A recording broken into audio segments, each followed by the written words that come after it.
கம்பனை அவன் காலத்து சோழ அரசனும் பாராட்டி அவனுக்கு கம்பநாடு என்று பெயரிடப்பட்ட பெருவாரியான நிலத்தை அன்பளித்தான். கவி சக்கரவர்த்தி என்ற பட்டத்தையும் சோழ அரசனே அவனுக்கு வழங்கினான். அவன் ராமாயணத்தை எழுதினான். அந்த காவியத்தில் அதன் கருப்பொருளில் அவனுக்கு இருந்த பக்தி அளவு கடந்தது. அதனாலேயே இதை தமிழில் எழுத முன் வந்தான். ராமன் வனவாசம் முடிந்து அயோத்தி திரும்பி வந்து முடிசூட்டி கொள்ளும் வரை மட்டுமே கம்பன் எழுதியது.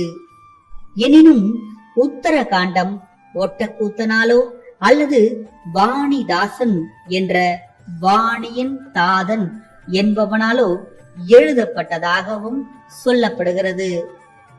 அவனுடைய தனிப்பட்ட வாழ்க்கை பற்றி கூறப்படும் விவரங்கள் அவ்வளவு நம்பத்தக்கவை அல்ல.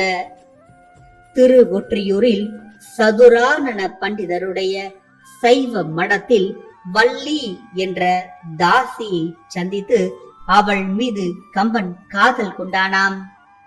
வள்ளியின் பால் கம்பன் கொண்ட காதலையும் அவனை காதலிக்கும் மற்ற ஒருத்தியிடம் அவனுக்கு ஈடுபாடு இல்லாததையும் தமிழ் நாவலர் சரிதையில் சில செய்யுள்கள் தெரிவிக்கின்றன.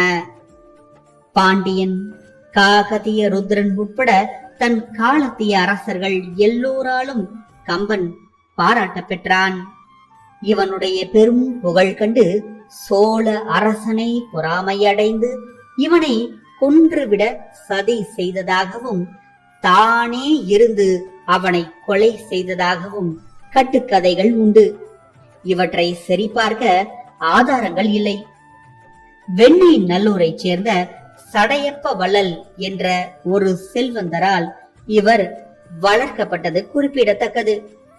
கம்பர் குழந்தையாக காளி கோயில் கம்பத்தின் அருகே கிடந்தமையால் இப்பெயர் பெற்றார் என்பர்.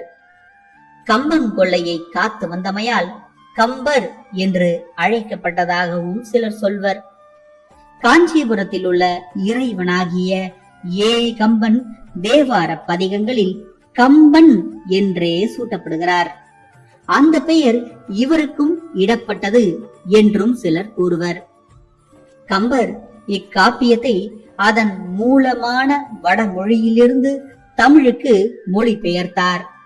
அந்த முயற்சியை ஒரு அரிய ஊமையின் வாயிலாக வெளிப்படுத்துகிறார். அது யாதெனில், பசியுடைய பூனை ஒன்று பார்க்கடலை கண்டு அதை நக்கி குடித்துவிட ஆசை கொண்டது போல தன் முயற்சியை ஒப்பிடுகிறார். இது அவை அடக்கமாக கொள்ளப்படுகிறது. கம்பர் ராம காதையை எழுதுவதற்கு ஒரு துணையாக இருந்தவர் சடையப்ப வள்ளலாவார். இதற்கு நன்றி பாராட்டும் விதமாக தனது காப்பியத்தில் 1000 பாடல்களுக்கு ஒரு பாடல் எனும் விதத்தில் சடையப்ப வள்ளலை போற்றி பாடியுள்ளார்.